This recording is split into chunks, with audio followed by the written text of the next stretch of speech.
Hey everyone, and welcome to 121 in Flux. I am Peter, and that is Connor, and this is our movie discussion show where theoretically we will weekly talk about a movie. We'll watch a movie together, we'll talk about it.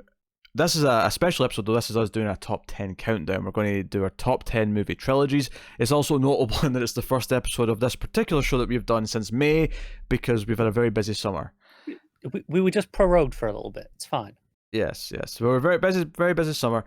We should be getting back to actually talk about movies next week, but we're here to talk about our top 10 movie trilogies. We've both made our own top 10 list. We're going to alternate.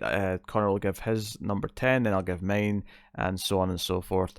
And we'll see how long this takes. And in the past, we've done bigger lists of just favorite movies of a decade or whatever, and we usually do those in chunks of 25. So this should be a relatively short countdown in comparison, but we'll see how it goes. Yeah, and that's not because we would just want to get an episode out. It's not that. It's trilogies.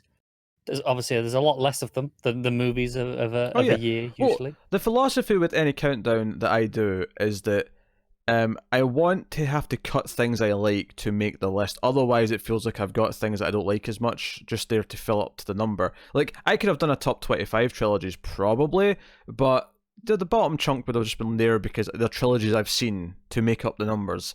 The idea here is that a top 10 meant I had to cut trilogies that I still really like, meaning that there's some tough choices. If I'm not making tough choices, then the list is meaningless. Yeah, it's there's too much on it. You need a shorter number. Exactly. And especially with trilogies, there's so many that two of the three movies are fantastic, but yeah, there's one that just isn't that great. Hell, even some of my top 10. Arguably, there's a third one of the three is a weaker entry out of the three. No, I have that too, weaker, but there's a point where that becomes below a level that it's just it drags it down too much. Oh no.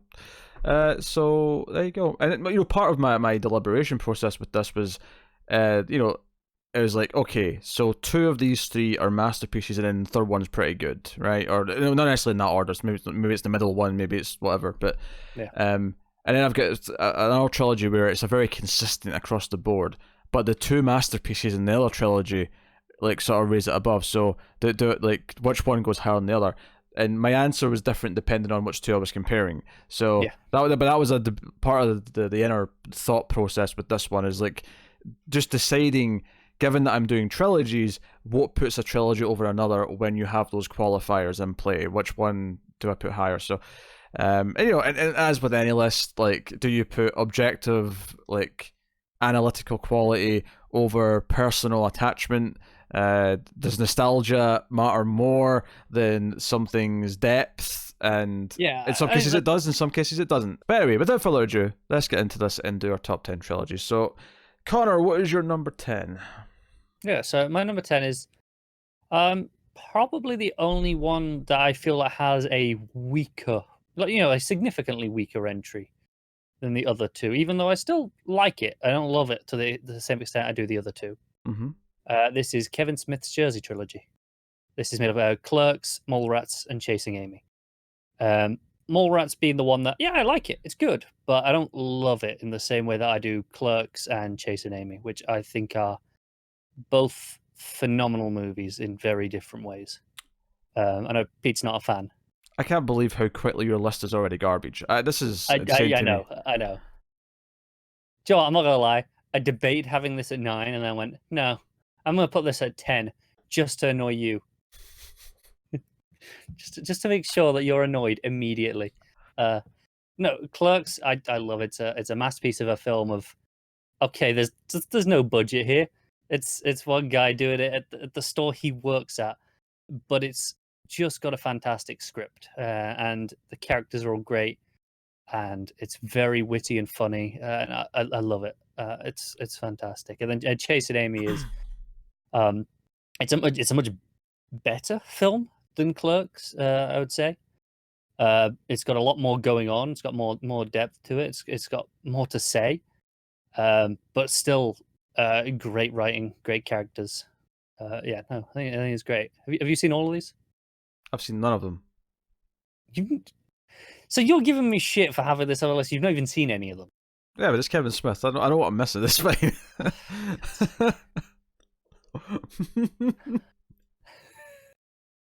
Can't believe you've not even seen Clerks. Every time I talk to someone who's seen Clerks and they know my tastes, they always say I'll hate it. So I'm fine. I believe them. Probably will, but I believe them. you know, you should have watched it anyway. Yeah, good.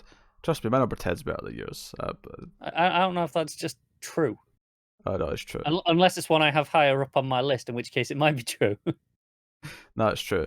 No, see, my number 10 you've not seen. But if you'd seen it, you'd be putting it higher than this Kevin Smith shenanigans that you've got maybe. here. I don't know. We will never know. You've not seen my trilogy. For all you know, Kevin Smith's Jersey trilogy, if you'd seen it, would be above this on yours. Not a chance. Not a chance. My number 10 is the Slumber Party Massacre trilogy.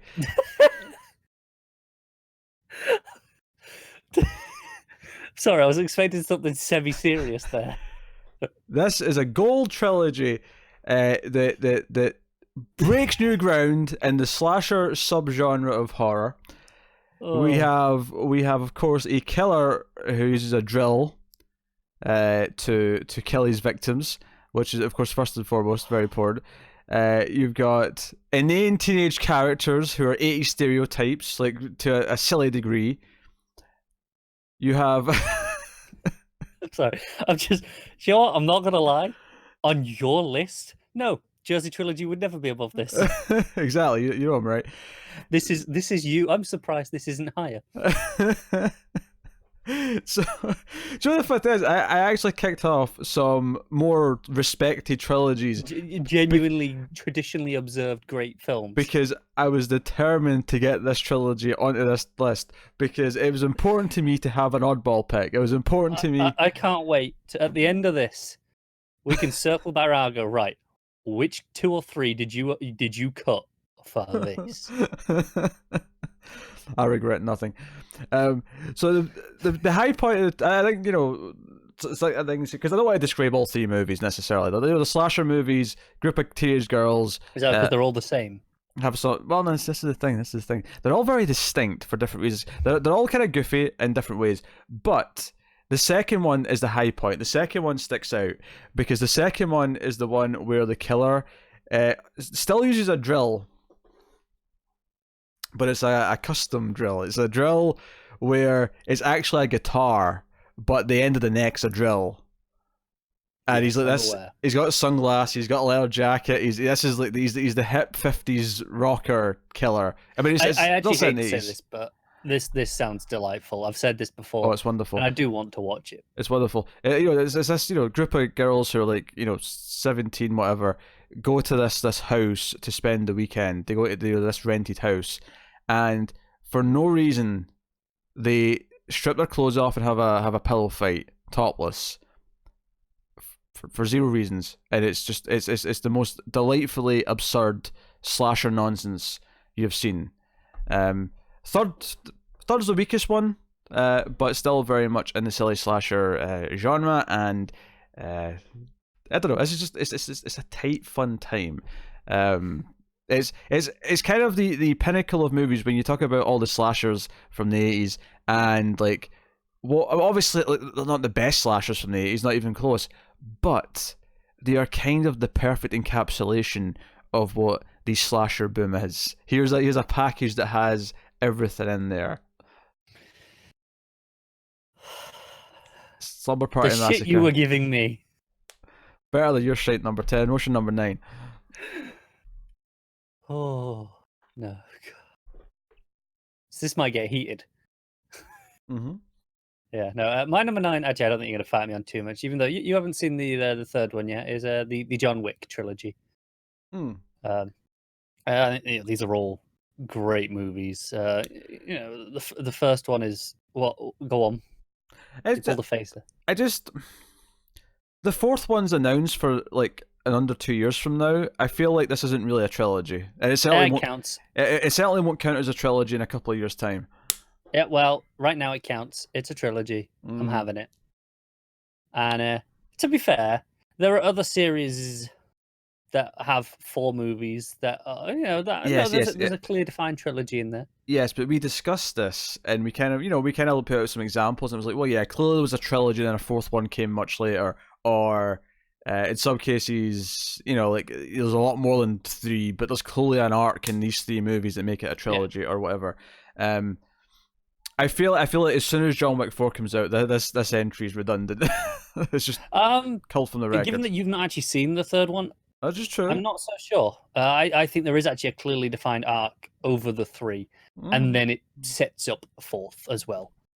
It sets up the 4th as well, so it's not. It sets up a 4th at the end, at the very very end. Here's a scene for 4, but it's a clearly defined arc, I would say. We're going to end up with 8 of these bloody things, and it's a octelogy. We're going for a trio of trilogies. No, it's an octelogy. That's my guess right now. There's going to be 8 of them. How old's Keanu at the end of this?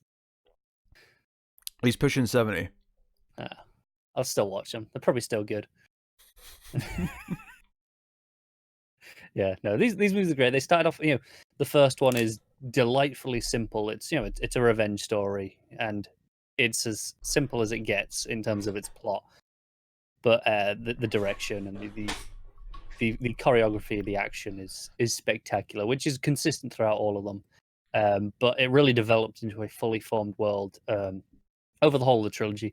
The only thing that holds it back from being a little bit higher is probably the fact that the second one does that a little bit too much. It goes a little too far into the world building and loses sight of itself just a little bit. But that gets reined right back in for 3, and it's tightened up again, and it's great.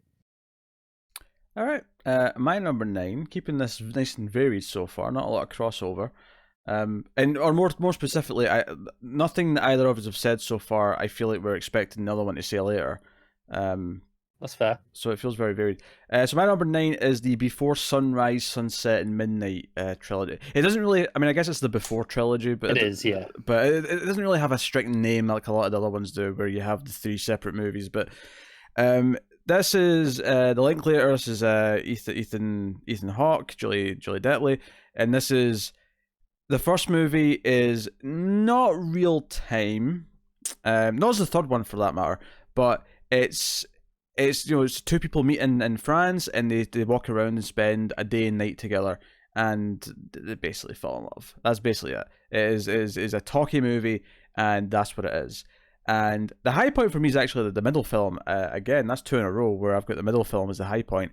And the reason for that is because the middle film, I think, is the most heartwarming of the bunch. They all have something to say. They're all kind of meditations on relationships and things like that. And what's neat about these is they're all equally very spread out. They're all about 8 years apart from each other. So they're at different stages in their life for each one. And the second one is probably the tightest. It's basically in real time. It never really has much of a cut. It's one conversation that lasts about 75 minutes, and it had the most impact for me out of the 3 of them. But it's just great acting, great writing, very simple direction. It's everything. Linklater went on to do Boyhood, and I think that's gimmicky and doesn't work. And for me, this is has a lot more to say about things, because it's more about how people fall in and out of love and so on and so on. And he's doing something crazy next, where he's making a film over 20 years.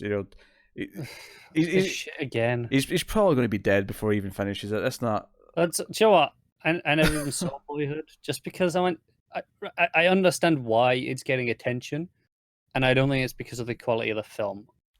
I mean, the quality of the film's not bad. It's just it's probably perfectly good. Maybe it's great, but it got extra attention because look at all the gimmick, right? It's like, whereas, hey, if he just shot this over 6 months and used different people for the different stages of life, or whatever, no one would be talking about it to the extent they did. No, I wouldn't. But his Before trilogy is very, very good, and I think is easily the best thing I've seen from him, because I've been hit and miss in all the stuff that he's done, but that said, correct me if I'm wrong, didn't Richard Linklater also do School of Rock? I do happen to quite enjoy School of Rock, but did he do School of Rock? I think he did School of Rock. I think I'm right. He was involved in it. I'm sure he was involved in it. I'm gonna have to check this, because I didn't know this. Very different movie from he those. Did Yeah, that was right. I like School of Rock a lot. That's a really good movie. Huh. Joe, I do like School of Rock a lot. It's great. I genuinely didn't see. I've always said my favorite Linklater movie is Dazed and Confused, and now I'm having to question if that's true or not. Yeah, well, there you go. What is your number 8? My number 8. Let me get back to my list. There we go. The How to Train Your Dragon trilogy. You just finished this off recently, right? I just watched the third movie a few weeks ago. Yep. Yeah. So I started back in the theaters at the start of the year. No, I love all 3 movies in this trilogy. They're all phenomenal movies. I think the first is my favorite, which is maybe an unusual choice for some people. But it has such a well-rounded arc over the 3 movies and such character growth and where it goes. It's very traditional in its storytelling in the sense of, okay, you can see the trajectory of the most of the core characters pretty clearly.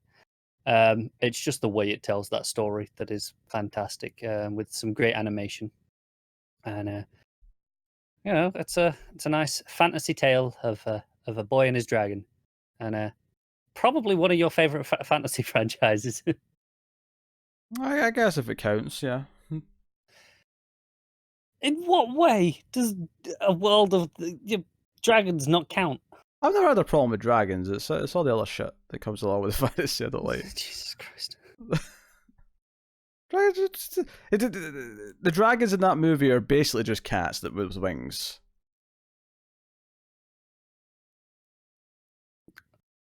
They're still fantasy. I know, Still but dragons. yeah, they've got a dragon skin, but they act like cats. Why do you think it appeals to me so much? It's about a boy and his cat bonding. You can't fly your cat. Yeah, but it'd be better if I could. Cats would be terrifying if they could fly.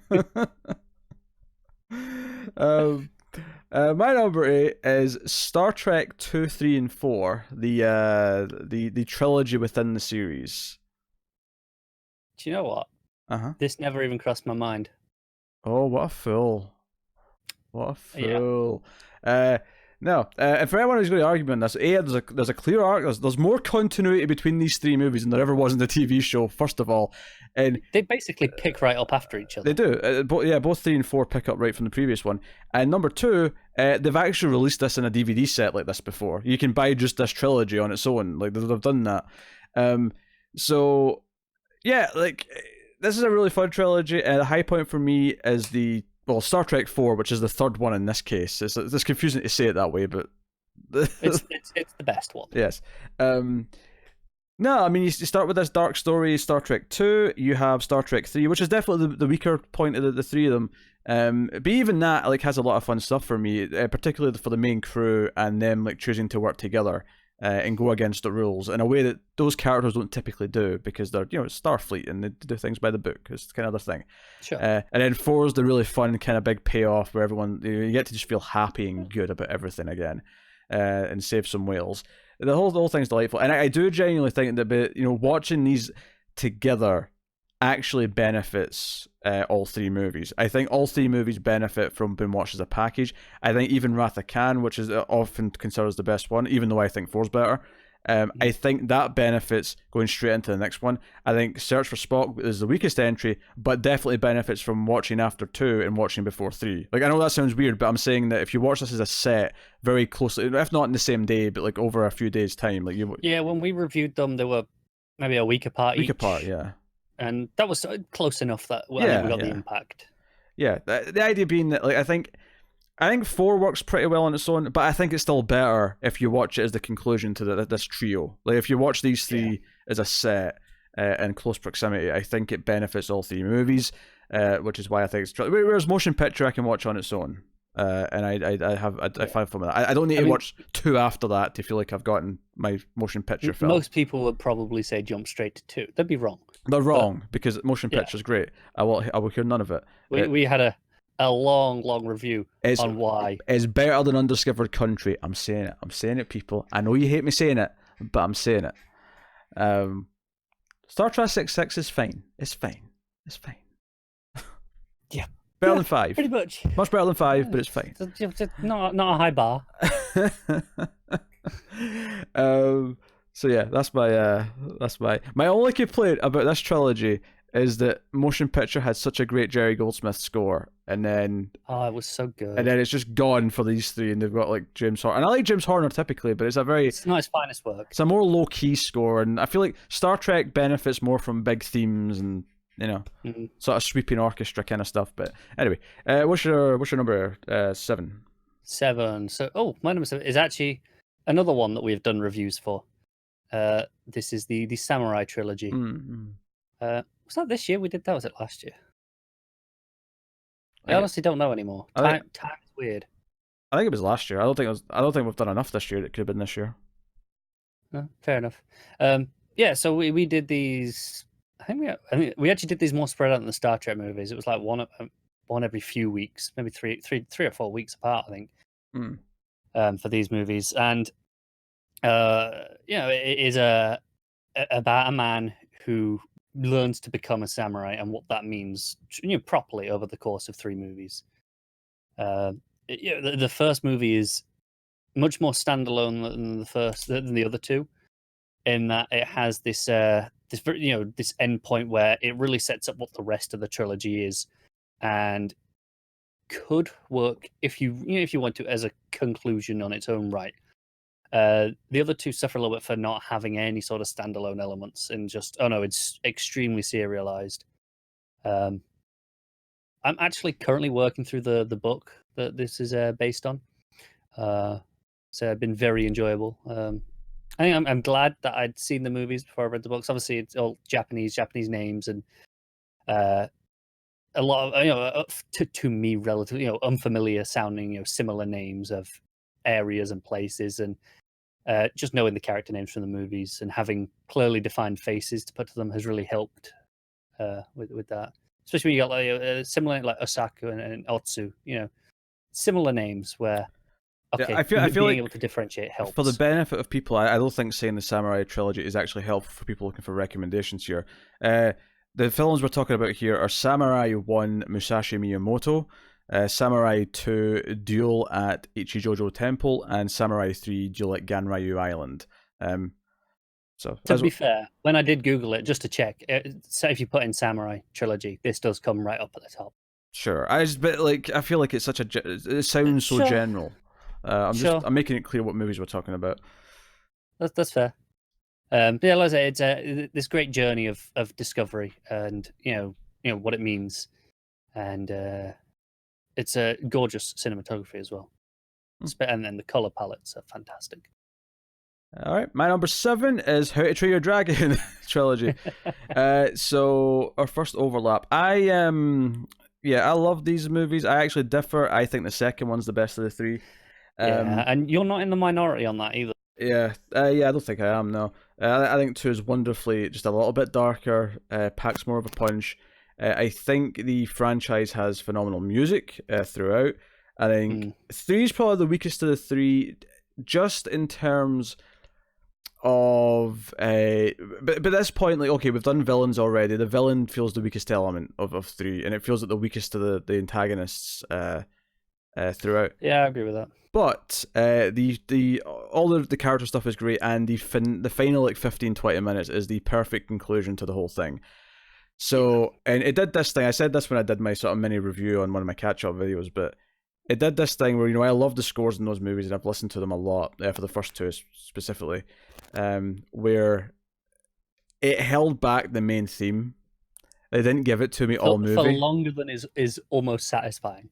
For longer that I was like worried, like, are they pulling a Terminator 3 on me? Come on, don't you dare! You have to use this theme. But it waited. It knew when it wanted to use it, and it hit me. It hit me so hard. Hiccup and Toothless is a wonderful relationship. Obviously, there's a lot of nice messaging in there about inclusion, but it's I put the first one on just for background noise, and ended up just stopping what I was doing and paying attention to it because it was that goddamn good. These movies are basically 3 of my favorite animated movies now. So, How to Train Your Dragon, one of the newer entries on this list in terms of trilogies. But hey, what is your number 6? This is the recent Planet of the Apes trilogy. That's Rise, Dawn, and War, respectively. I'm not saying the whole titles for all of them because far too bloody long. So honestly, probably the biggest problem with this trilogy is, god damn it, those names got mouthy. Well, I mean, let's kill two birds here, because my number 6 is also the new every Apes time. trilogy. Every time there's even one. when it's only a top 10, we still manage to do it. Yeah, I mean, here's the thing: the Apes trilogy. Not only is it a wonderful set of 3 films, and I'd say the strongest is Dawn, the middle one. I'd say the weakest is Rise, but as far as as far as the weakest entry in the trilogy goes, this is a really good standard for what the weak one is. Because, yeah, I mean, I think Rise being it's probably the only one of the 3 that I think the original Planet of the Apes movie is better than. I think, and that's better than Rise.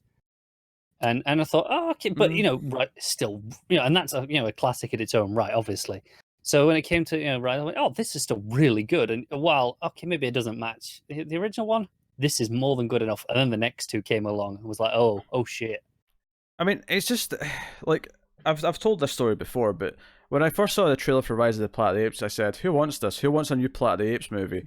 And why does this exist? And that movie justified its existence. And then Dawn came out and said, "No, we can do something special with this. This can be a great new." And it's not like a dumb action movie either. It's like a proper emotional, but also completely backed up allegorical science fiction story. It's saying things about society, and then War is this emotional conclusion.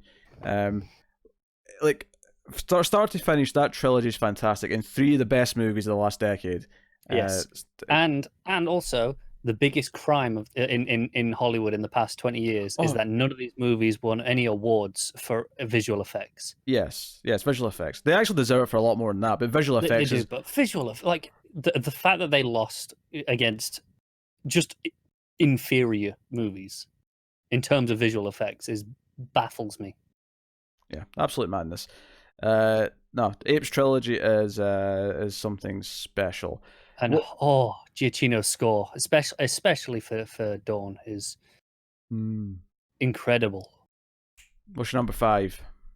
My number 5 is the Cornetto trilogy. This is Egg the Right, Simon Pegg, Nick Frost, Shaun of the Dead, Hot Fuzz, and The World's End. The World's End's probably the weakest of them, but I like it more than most people seem to. A lot of people seem to not enjoy this one that much, and I don't get why. I think it's quite fantastic, especially the ending of that movie. I love where that goes. My favorite is probably Hot Fuzz. I mean, it's Hot Fuzz, right? It's it's it's telling that this is as high as it is, and it's basically just a comedy trilogy. I mean, it's got a bit more going on than that, but generally speaking, comedies have to work harder to get this high on my lists. They tend to be movies that, I like comedies. They're good, not all of them, obviously, but they tend to fall lower. But these set themselves apart. When you got Shaun of the Dead, you've got this zombie movie, doing all the zombie movie things, but poking fun at it, but not just being a parody, not just being a satire of zombie movies. It's also got all the rom-com stuff. It's got all the the traditional British comedy stuff in there. And it's just a fantastic trio of films. My number 5 is slightly related in a way, actually. Is Trilogy of the Dead, and that is Night, Dawn, and Day of the Dead. Basically, I mean, this is one where there is the clearly weaker entry. Although there is a sort of small cult following who will argue with you on that now. Actually, there is the Day defenders who. I feel like, given the state of the internet, you could say that about anything. True, but I feel like given that this is a community I pay a bit more attention to, there's definitely groups of people who think Day is the best one. They're a bit weird, but they're harmless. They're wrong, is what you're saying. They're harmless though. I mean, but it's just Night of the Living Dead, it basically created the zombies we know. The zombie that we think of when we think of zombies was created Yeah. by that movie. It is a wonderful piece of social horror. As you know, Jordan Peele credited it when he was doing the rounds for Get Out. He was like, no, that's like the idea of doing social topics in horror was really started with Night of the Living Dead. It's got so much to say. It's still so relevant. It is gorgeous black and white imagery. Dawn of the Dead takes that and does something different with it. It is a fantastic bottle movie, but as is Night of the Living Dead. But it's got satire and social elements, but it's different than Night. It's talking about different things. It's talking about consumerism. It's talking about what's important. Whereas the first one is very much about the idea of conforming to what society expects you to be.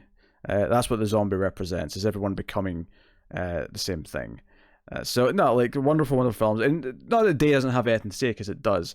It's just weaker as a movie, and there's a lot of reasons for that. I mean, one of them is that the proposed budget was slashed before they started shooting, so like all of a sudden they had to kind of scale back what the scope of it was. But it's still very enjoyable. Still has a lot of great elements to it and characters that are interesting. But this is one where Night and Dawn are so momentously iconic, important, and classic that it doesn't matter that Day is just a good movie. The all two are like 10 out of 10s. So that is the Trilogy of the Dead.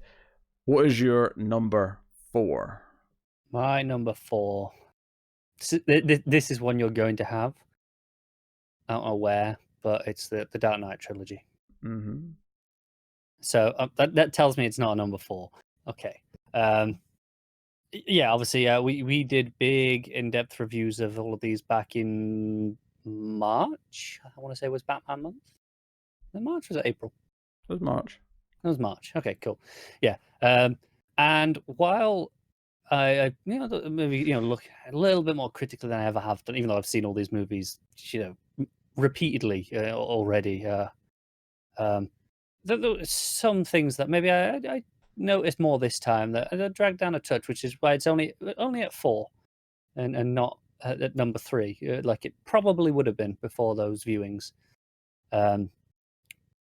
It's a goddamn fantastic Batman trilogy. There's so little that you can say about this trilogy that hasn't been said, especially in such a short time as this. Obviously we there's probably, I don't know how long our reviews were on that, but hours it adds up to. I'm certain of that. And they're all fantastic movies in their own right, but over as taken as a whole, as a whole trilogy as an entity, becomes something special. My number 4 is the Samurai trilogy, which Connor already brought up a little bit ago. For me, that this is a wonderful character journey. But watching these again last year, because I'd seen the trilogy before, and I liked it a lot the first time I saw it, but I'd forgotten just how beautiful these films were. And it's a really interesting thing, because there's very few films that are in 4:3, which these were shot in, that have the beauty that they do, because films were all shot 4:3 in the early days of cinema, and by the time that the more advanced techniques and ideas were being developed, and obviously there was some 4:3 that were doing this, but it wasn't so long after that where films transitioned to widescreen. It's just into 235, 185, blah blah for cinemas. It looks better usually.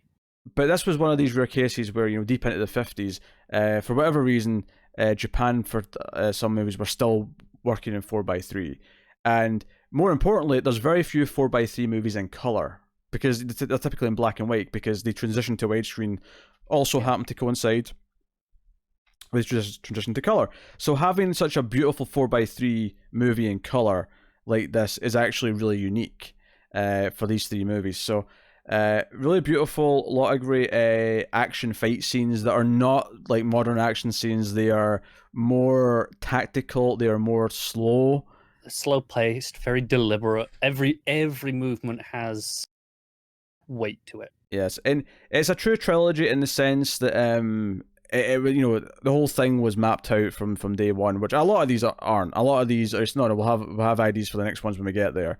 And they become trilogies over time. This is a true trilogy in the sense, no, this was a 3-part story that was told, and it was, they were released consecutive years, and that basically was like, because they planned it all out. It was basically a yearly event for 3 years in the 50s. Say, when you're adapting from source material, like the book in this case, it's really easy to map out in advance rather than have to play it loose. Weakest entry for me is 2. Still very good, but it suffers from and it's funny because I've actually picked a lot of 2s so far, so as much as I'm about to say this phrase, it doesn't actually hold true all that much, but it does have the middle chapter syndrome, I suppose you could call it. I think the reason why a lot of mine don't have that, from what I've picked, is because a lot of them weren't necessarily planned as trilogies. They just ended up, they had a good first movie, and then they went, no, we are going to elevate it in the second one. And then the third one has the challenge of living up to the second one, which is why maybe the second one for me often ends up being the best one. Yeah, that's fair. But so Samurai is great. I mean, my favorite is probably the third one. I love the first, but the third one, it all builds up. The closure, doesn't it? It has all the closure, but it all builds up to this, the most epic fight of the 3, because it's all been building up to this. Yeah, third movies and endings in general, when done right, tend to have an advantage in that they have the emotional climax that you've been waiting for, and often, not always, often that is enough to tip it over the edge. But there's also the biggest risk of disappointment out of the 3 of them. No, there is. That's why I said when it works. Because there's definitely a fair share where the third one's the weakest. Definitely a fair share of those. So that's my number 4. What is your number 3? My number 3 is a trilogy that had a 4th one added on, but still a trilogy. This is a Toy Story. I've not seen 4 yet, so I'm not going to comment on what the arc or how separate 4 feels. But I will point out that the gap between 2 and 3 was bigger than the gap between 3 and 4. Yes, yeah. I will say, defend that it is objectively still a trilogy in that 4 is very separate, and it's about moving on from that trilogy in a very meta way. That's kind of the point of that movie. So that's why this still feels like a trilogy. Obviously these movies changed the shape of animated movies. Just the whole 3D animation as a whole. We mentioned How to Train Your Dragon earlier. That trilogy. That animation doesn't exist without the first Toy Story. Not really. Not in the way that we see now. And especially not as the dominant form of animation that it is right now. But these movies are great. My personal favorite is the second one, which I know is an unusual choice. I think most people prefer 3. You've got some that like 1 the most, but 2 is the one that I've watched the most. Definitely as a kid growing up, I watched 2 more for whatever reason. I always liked it more. The road trip adventure of it, kind of just going off, and and the expansion of the world always appealed to me, even as a kid. That expansion got me good. But then you have, by the time you get to the third one, all these big emotional beats and the character arcs coming to an end, which is why I love 4 so much. As on top of these, is that it deals with, well, what do we do once those character arcs are finished? That's kind of the point. The stories don't just end. Once the story's over, those characters still, unless they die, typically have lives. Things that still happen. So what happens next? What's the purpose? So why 4 works so well, but it's very separate. Okay. My number 3 is the Man with No Name trilogy, or the Dollars trilogy, or whatever you want to call it. It's got a few different names. But this is A Fistful of Dollars, For a Few Dollars More, and The Good, the Bad, and the Ugly. This is the Clint Eastwood, Sergio Leone directed trilogy of spaghetti westerns. And as someone who would not have said he was into westerns before I watched these, I discovered that there's a certain type of western that I do really like. Every genre has something. Yes. And that is the works of Sergio Leone specifically. Honestly, picking a favorite out of these is something that I have changed multiple times. I think there's been points in my life since I saw these that I've had all three as my favorite at different I can points. see why.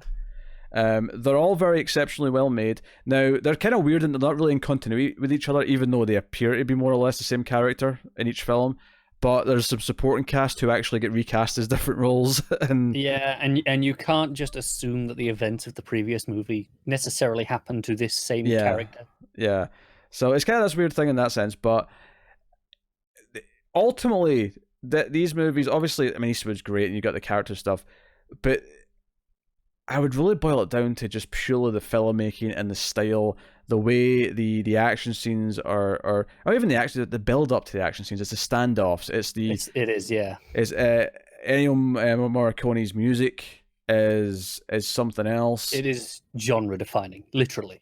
Yeah, and that's it. I think with the music though, I'm probably in the weird camp who would probably pick the music from A Fistful of Dollars over Good, the Bad, and the Ugly. Everyone always does the little whistle from Good, the Bad, the Ugly. But I don't know, for me it just kind of works. Yeah, but Good, Bad, and the Ugly has Ecstasy of Gold, which is one of the best pieces of music written for film ever. And I will say this. I will say something a little bit controversial. Sergio Leone's best western's not even in this trilogy, but all three of these are fantastic, and three of the best ever made. It just so happens that he also made Once Upon a Time in the West, which is a goddamn masterpiece and has even better music than any of these three.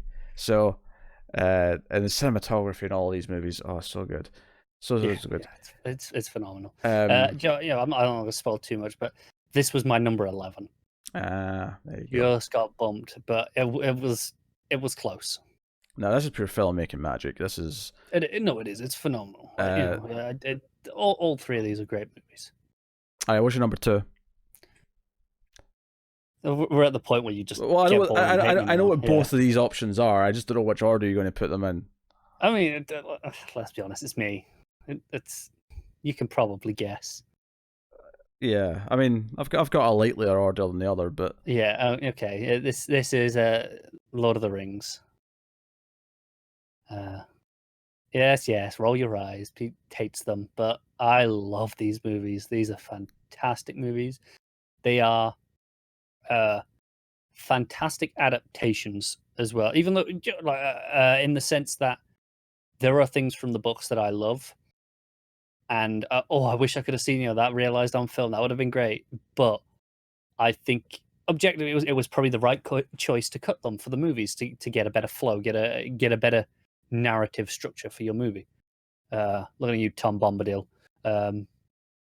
But all three of these are perfect movies for me. Yeah, because I love.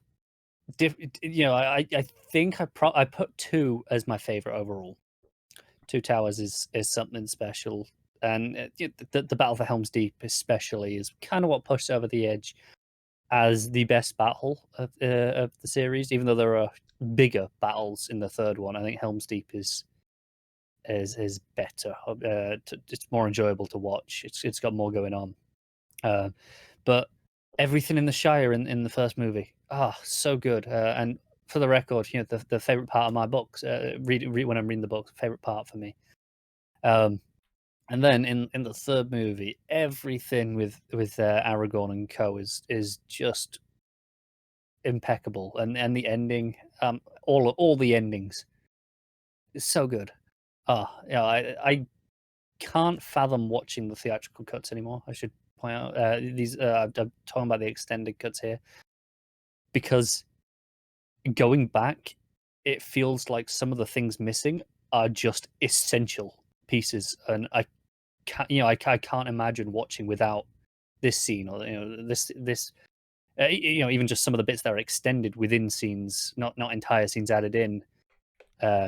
It feels incomplete without watching the extended version anymore. But yeah, no, I mean, my love of these movies is well documented. I'm very excited for Amazon's Second Age show, which we will be covering at least one episode of. Obviously, I'm just going to talk Pete into doing any more of.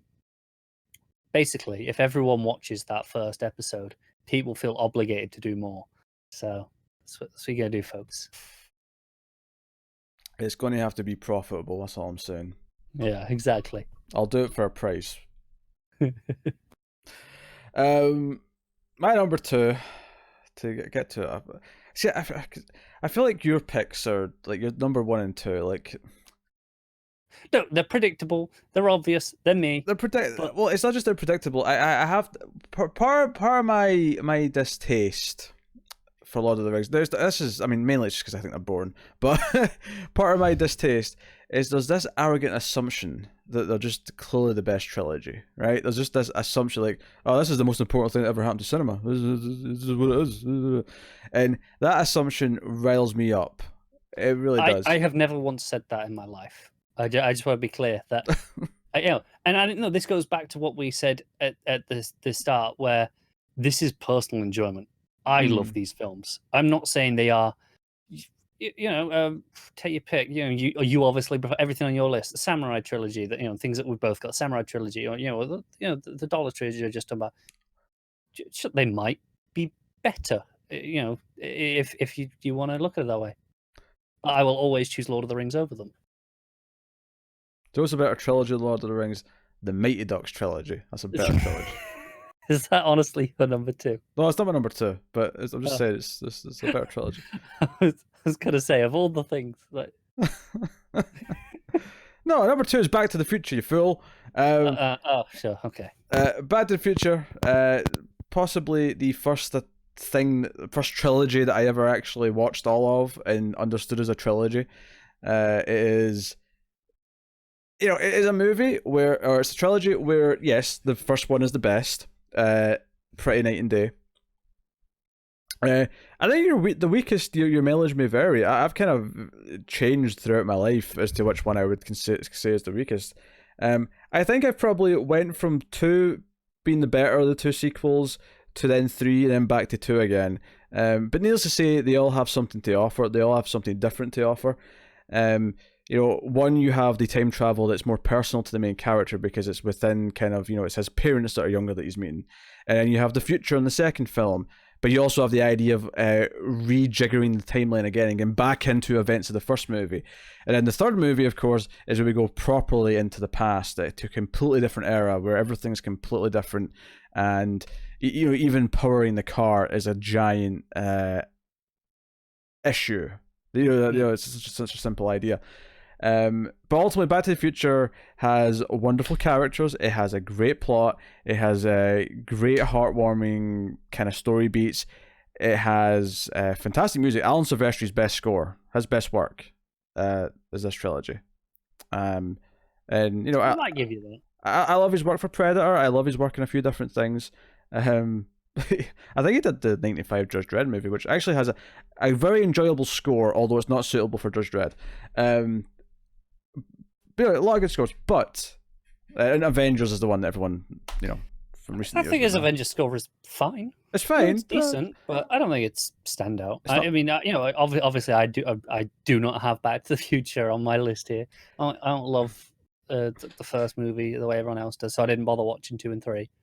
But the music's fantastic. The music is fantastic. It's wonderful. It's a heartwarming good time. It's a movie. When I think of like how do you make a perfect movie that functions, I think of Back to the Future, and sequels that iterate on what the first one did in ways that's inventive, in ways that changes things up. In many ways, part of the reason why I love Stranger Things so much is because I think in terms of tone, it kind of actually feels like it's hitting what I feel when I'm watching Back to the Future more than anything else. The plots are completely different. Stranger Things doesn't even have time travel in it. Like, it's completely different. Yet. I mean, it's aping on a lot of other things from the 80s movies. Yeah. This video might age really badly when you just said that. Oh yeah, I mean, sure, season 4 might have time travel. We'll see. But like, it just. There's a perfect concoction. Like, sometimes with movies you talk about lightning in a bottle, and I feel like Back to the Future it strikes this balance. And in the trilogy as a whole, it does offer a complete story, but it also has like I say, like two, the idea of going back into the events of the first one. Like I love seeing the future stuff in two and like, the flying cars and all the rest of it. But for me, what makes two really special is revisiting the first movie and doing layers upon layers of the same scenes. Mm. Is really fun, really inventive. And then three is there's the western. It's let's go further back at the past and let's make the entire plot problem, because the first movie it's like, oh, we have to have this much power, oh, it's a lightning strike, that's the only way we can do this. But because it's time travel, we know when a lightning strike is going to happen, so we can actually harness it potentially, right? That's the big problem they have to solve. Two, of course, it's more about trying to fix the timeline. Three, it goes back to kind of what the first movie was, sort of giving it this bookending thing, but instead of being the power to power the time machine part of the car, it's actually the gasoline, because there's no gasoline in 1885. So they have to, use the train. That's and that's the big problem. It's like a really simple problem they have to solve, but it's really hard because of the time period they're in. Just yes, Back to the Future, wonderful. So go on then. Get your number one done. Yeah. Like I said, I'm boring, predictable. What are you going to say? To be fair, before I get to it, I think 10 through 3 of my list were pretty interesting. Yeah, it's. I think it's only these last two are okay. Yeah, they're the boring, obvious choices. The other ones I think were, reasonable. But sure, it's Star Wars, the original trilogy. Yeah. I love it. I'm just getting out of the way so you can't do it. You don't get to do that this time. But I love all three of these movies, obviously. Otherwise, it would be this high. Of course, there are still ones I like more than the others. There's a clear ranking of Empire, Star Wars, Jedi for me. I know Pete disagrees with that order even. But for me, that's the order. And this is where Empire it doesn't suffer from the middle chapter syndrome for me at all. It really expands everything in a really interesting, unique way. It has great, some great character beats. The visuals are stunning. It has probably the best music of three, which yeah, I'm gonna go with that. It's again, even Pete won't fight me on the music of these. It's the one thing he will probably give me. The music's great. It's not quite Superman good, but it's great. That's fair. Superman's probably my second favorite of Williams' work, so yeah, I'm okay with that. No, Superman first for me. I mean, I don't play it. A delightful score, but I mean, it's Star Wars. So I mean, what more do I need to say? Yeah, Superman, Jurassic Park, then Star Wars for me. But Star Wars, Superman. Yeah, probably is Jurassic Park after that. Yeah, but I mean, it's Star Wars, and even though I say Empire is my favorite as a whole, my favorite moment is still in Star Wars, and it's the Luke looking up at the sunsets with the music swelling up. That is every time that hits me. Doesn't matter how long it's been since I've watched it or how often I've seen it, or even if it's in context, I can watch just that and it would still hit me. It's great. My favorite moment in Star Wars is in Revenge of the Sith. No, it's not. Yes, it is. It's when he kills all the kids. It's a great scene. It's actually pretty good. in a delightful way. Kill all the halflings. Not in a filmmaking way necessarily. Not halflings. That's a Lord of the Rings thing. Younglings. Younglings. Yeah, right? younglings. Yes. I knew it was some stupid word. I'm amazed you caught yourself there. It can't just be kids or children. It has to be something stupid. I'll give you that in Star Wars. In Lord of the Rings, it's because they're not children. I wasn't talking about Lord of the Rings. No. I'm just making sure you're not lumping. No, I know halflings are a thing in fantasy. I'm not disputing this. I'm saying in Star Wars, it's literally just their word for children. They're children. It is, yeah. No. What's amusing is they still do use the word children as well. It's just younglings too. No. Anyway, just before we finish here on my list, I'll tell you now, if we do this again, even next year, there's going to be another Star Wars trilogy on this top list. Would it be in the top 3, or would it be just somewhere? It depends I on mean, the it final depends on the movie. final movie, I suppose. But Yeah. If it keeps to me the quality of the previous two, in terms of my enjoyment, top 3 or 4. so boring. So I know I'm a self parody. What do you want from me? Like I said, the rest of my I'm list not was gonna lie. interesting. I think we were lucky that like number 8 wasn't the prequels. I'm not gonna lie. I considered putting it on, not because I actually think they're better than any of these. They're obviously not, but just to annoy you. It was Jersey Trilogy or prequels. And I was like, which one do I do? Oh, that moment from the end of the new trailer, someone like edited it so that it has more attachments, really made me laugh. I've not seen that. It's like the Swiss Army lightsaber. It's pretty funny. That does sound quite funny. Because now she Actually. sort of spins it around to make the Yeah, double. it's on the hinge. Yeah, Yeah. Well, it has like 6 things, like instead of 2, and they're different that's shapes. delightful. I need to see this. Anyway, my number 1, pretty obvious at this point, is the Dark Knight trilogy, and it's funny because I remember in 2012, just before Rises came out, I remember having a discussion with people in uni that we were talking about best movie trilogies, and I said, "Well, it's Back to the Future, but that crown has been taken." And this was maybe like a week and a half later. In 10 days, that crown has been taken. I'm pretty confident, and lo and behold, it was. I mean, I have rewatched these movies so many times. Like, very few trilogies compared to this for me, in a sense of both the filmmaking involved and the storytelling involved, but also the personal attachment, all of which all kind of bundles up into this perfect ball of love and care. And when it comes to picking a favorite here, I often get controversial and pick Rises. Hey, to be fair, it depends on my mood as to which my favorite is. There are times where I can tell you Batman Begins is my favorite. That's the thing. My one universal is that Batman Begins is probably my weakest of the 3. But I mean, it's not really saying much in terms of saying that it's a weak movie. It's just exactly. Like, it all depends on my mood. There are times where I go, yeah, that's my favorite. Right now, if you ask me, it's probably not. And honestly, watching these again this year and thinking about them in a more analytical sense than I ever have before, and going through them with the fine-tooth comb that we did, only made me love them more. Only made me appreciate them more in the actual, the textual elements of the film, which is something that a lot of big budget movies don't have. But Nolan tends to do that. And I get the teaser for Tenet, like last week. I haven't seen it yet, and by the time I went to click on the link online, it was already gone. Yeah, they've not released it officially online yet. Pricks. And after not liking Dunkirk, it was like, oh, I hope this next one's like a proper Nolan movie. Dunkirk was so disappointing. Right? Just from this like minute-long teaser, this is Nolan. Like, do we have any idea what the shit this movie is yet?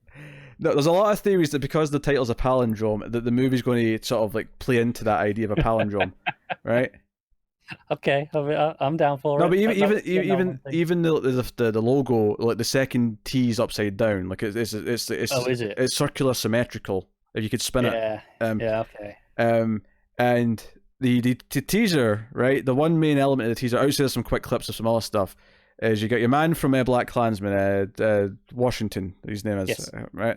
You've got him walking in, he's in a business suit, and there's something about even the way he moves, it has this kind of rhythm to it, it's kind of interesting. It's got a feel. Anyway, but he's walking up and he's behind glass, and he walks up and in a frame, you see a bullet hole in the glass, right? And he's sort of staring at it. And then he kind of like, his attention diverts and he walks down another couple of feet to another bullet hole in the glass. So again, it's playing the idea of two. Yeah, and so like, and I don't know what the plot is. I have no idea what this movie's about. And even just glass tends to be reflective. Yes. There's so much already. Yeah. Okay. I've not even seen this. Like, this is what I want. This is what I want out of all movies. Anyway, is that coming out this year or next year? Next year. So. God damn it. So it's July 2020. Ooh, be a nice little birthday treat for me. It's a good excuse to go and make use of the air conditioning in the middle of summer. Yeah, but geez, a while. Look, July will be miserable anyway. So, no, I mean, the Batman trilogy is And as someone who is not a fan of Tim Burton's Batman movies, and I mean, no one's a fan of Joel Schumacher's Batman movies. And again, long, lengthy reviews of those. Yeah. Although I will say, the one thing I really have against Nolan's Batman movies, there's no penguin bombers. I would have made them better. Look, some of the best villains on screen in any comic movie, and I think, and again, I hate to sound pretentious here, but like, these movies are really about something. And a lot of the Marvel movies I really like, but they're definitely just fun popcorn movies essentially at the end of the day. Yeah. They're not really deep in any way, shape, or form. But we talked about The Dark Knight, specifically that movie, because obviously most people consider that to be the best one, and for good reason, because it's fantastic, and Heath Ledger's Joker's out of this world. But that movie, we sat and talked about that for 100 minutes. And sure, okay, when me and Matt reviewed, Endgame with Tim, yeah, we talked about that for 90 minutes, 2 hours, or whatever, because we went through the plot kind of beat for beat. But with The Dark Knight, we sat and debated over the meaning of the film and what the themes were doing, and we talked about it in just a different way. It was a completely different type of conversation, because it wasn't about just how do we feel about all these plot beats. It was about no, it was deconstruction and analytical. I mean, even full 90. Sorry? Even Rises, we went a full 90 minutes. Yes, we did. Because that movie has a lot to say. People, dismiss it for a couple of faults. Yeah, I mean, when I mentioned earlier that it kind of went down, this trilogy went down by a place or so, it's because when I rewatched Rises, there were some things I didn't like as much that maybe detracted a little bit from it, even though there are other things I like more because of this rewatch. But, just enough that, okay. But I'm definitely not on the side of the people who dislike it, though. But that's my trilogies. And I don't think there's anything right now for me that, I mean, it's hard to know sometimes what will become a trilogy. But like, there's nothing that's in progress right now that I think will end up being a trilogy for me. That's like, oh, okay, I get you. Yeah, the risks itself entering the top. So I think my trilogies are pretty set for a while. Outside of maybe some old, lower, like under the radar movies that I've not seen before. Things you've just not seen, yeah. Which very possible. That's very possible. There's Are you telling me then this new Halloween trilogy won't be hitting your list? 2 and 3 are going to have to be pretty freaking amazing to drag it up into this top 10. Pretty freaking amazing. I mean, hell, Dark Fate, the new Terminator's meant to kickstart a new trilogy, but to be fair, so were the last 2 films. I was going to say that, yeah. Which, funny, if it fails, it means there'll be a trilogy of trilogy starters that didn't go anywhere. And when that fails, all they need to do is go back and not make one that's going to be a trilogy. Just make one movie that's fantastic. So then we can have a good Terminator trilogy. 1, 2, and whatever the new one is.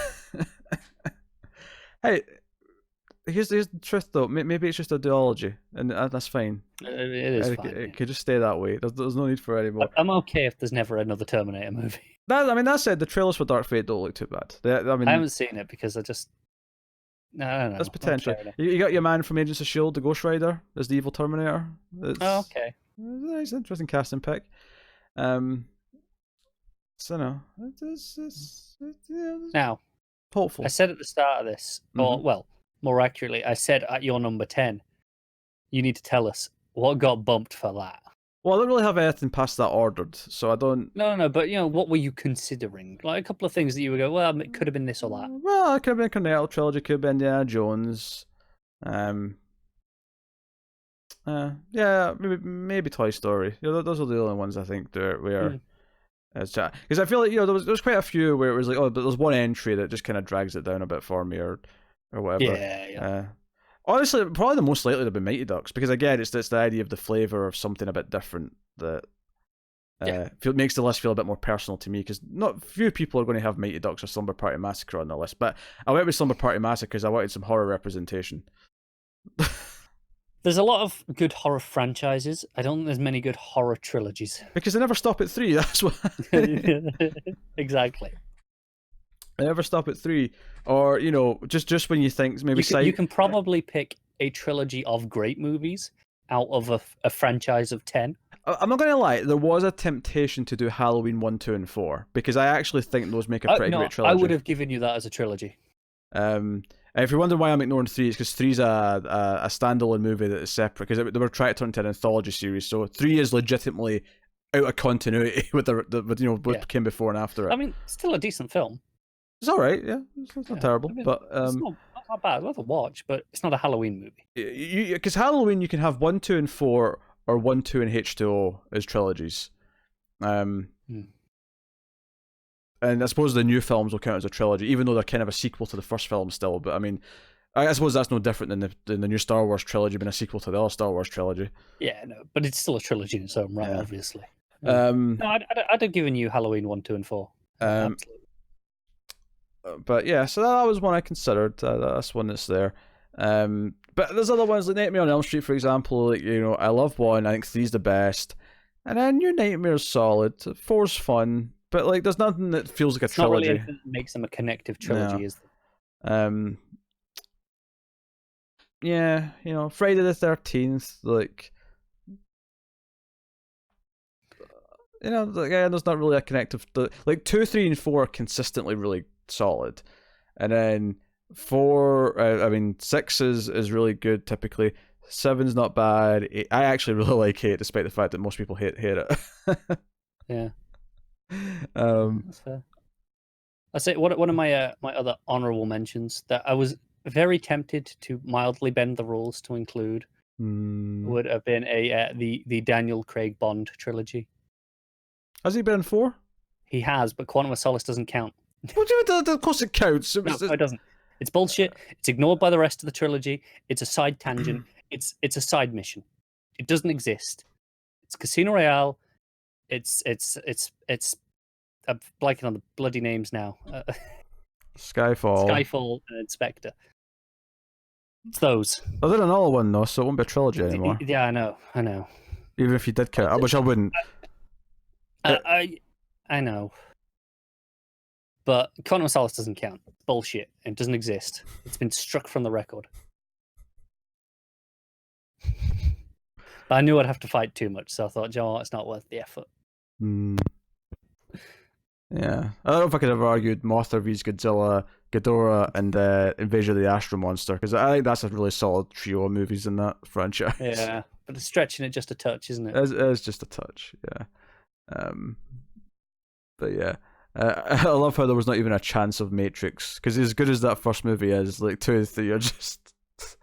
Yeah, I mean, we both had the first Matrix on our best sci-fi list. I'm sure we did. We did. Yeah, because it's fantastic. Yeah, that's not canon now though, because we have a sci-fi movie show that you're not on. So,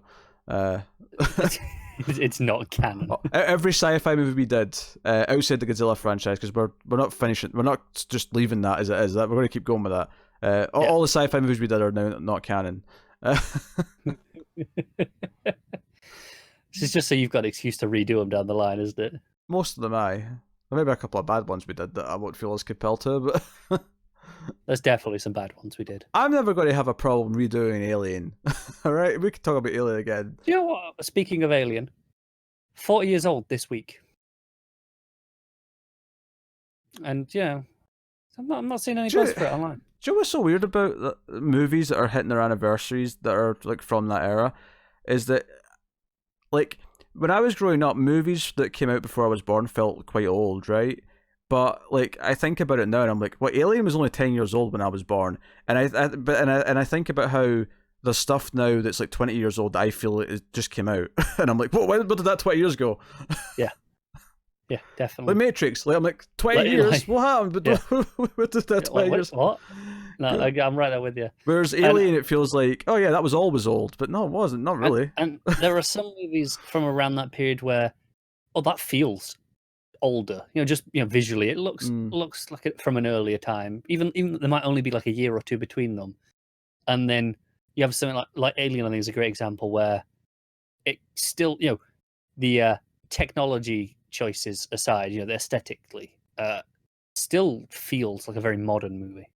In its actual filmmaking, rather than just all the CRT screens. And also, I'm thinking about other superhero movies. I think Dark Knight Trilogy is the only one that has 3 good movies in a trilogy. And I know people are going to fight me in this, but the first Captain America sucks. Oh, it's terrible. I mean, I don't even like the second one anymore. The You second one? No, it's the third one. you Third one. you like Winter Soldier. I like Winter Soldier. Yeah. Um, Iron Man 1's a bit overrated. Iron Man 2's It's all right. 2's terrible. 3's the best one, and I'll fight people on that too. Oh, absolutely. I will. Yeah. So I'll tell you now, when The Incredibles gets its third movie, that's getting up there. Yeah, when you hit 50, maybe by the time it takes It'll be worth the wait. Yeah. Brad Bird will be directing that from his old folks' home by the time that comes out. Fine, it's animated. He can do it. He can do it over Skype. Thor didn't age well. Thor 2 was always bad. So Ragnarok does not make a good trilogy. Thor's still my favorite because I love the actual fantasy side of it. I mean, but 2. There's a fourth one coming, and if Taika Waititi does a fifth as well, you can consider Ragnarok, Love and Thunder, and whatever the fifth one as a trilogy. Maybe then you can have an argument. But as of now, no. Maybe if the third Guardians film's fantastic. Because 2's good, but it's not as amazing. But yeah, 2's a bit weaker, so 3 would have to at least be up on par with the first, I think. No, but if 3 is on par with the first, I think that puts in that category of, yeah, there's a slightly weaker one, but not bad enough to ruin it by any means. Yeah. Are there any other superhero trilogies that I would even consider good? Because neither of the X-Men trilogies are close. Nah, you've got like one good to great film in each one. Yeah. And for the record, that's First Class in the second trilogy before anyone says Days of Future Past. No, yeah. First Class is much better. I think I slightly prefer Days of Future Past, but that's again depending on my mood. But the third one, is that Apocalypse? Yeah. Yeah, no. And then the fourth one is Dark Phoenix, which I've still not seen. Are you ever going to? I'll probably put it on at some point, just out of morbid curiosity. I'll put it on. I'll probably be doing stuff while it's on. I'm not going to pay that much attention to it. What are you going to see first? That or New Mutants? I mean, probably that, because New Mutants is never coming out. So that's the real answer to that question. It's true. Oh dear. All right. Yeah. There we go. So hopefully you had fun with our top 10 trilogies and our little rambles about other trilogies at the end there. Let us know what your top 10 trilogies are in the comments if you want. You can like and subscribe, all that stuff. You can get us on the Twitters at mail_fuzz for channel updates. We will be back soon, hopefully next week, with a movie again. We'll be doing the first of, because we've got a few Patreon vote winners to like sort of do in a row, because we've obviously not had an episode in a few months, but we've still been having the votes every month. So we've got A Night to Remember is the next movie we're doing. Hopefully that's next week. And if it's not next week, it'll definitely be the next thing we do. So look forward to that. Coming soon. So you can support us, of course. You can rate the podcast on your podcast app of choice, Apple Podcasts or whatever. Give us a 5-star rating. It helps people find the show. You can, of course, support us financially over at patreon.com/MailFuzzTV. You can support us there for as little as $1 per month, and that $1 gets you some bonus items. It gets you bonus episodes of some of the other movie shows we do, such as the horror movie podcast, Screams After Midnight, and the Atomic Cinema Experiment, the sci-fi movie podcast. You get an extra episode of both of those for your $1 per month. You get me and Connor doing a random sort of topic show as well, which a lot of which will fall into movies, called Mail Fuzz Mysteries. You get some stuff early, including these in Flux episodes. And you can also support at higher tiers to get voting rights on some Influx and other shows, and credits and things like that. So go and have a look-see and see if anything tickles your fancy. And yeah, if I'm plugging stuff, it'll make the other movie shows, I think, here, the most relevant ones, because it's funny because the Ace started the sci-fi movie show in April, and we don't, Influx was only actively putting out episodes for another month, and Ace is up to the episode like 20, and we've not had any episodes in a lot of that time. Yeah, so we had a huge summer of TV, which I mean, 5 years ago would have been weird. These days, not so much. What's funny about it actually though is that we did actually cancel a couple other things that we do, so that theoretically in the future, Influx won't be affected as much by busy TV schedules, because we stopped doing a few other shows that we were trying to squeeze in that wasn't quite working, and hopefully in the future Influx won't have to take hiatuses again, At least, Hopefully, we'll be able to schedule in some extra things and get a little bit ahead, so that yeah. if a Netflix show kind of pops out of nowhere and delays us, we won't have to take as much time off, at least. Yeah.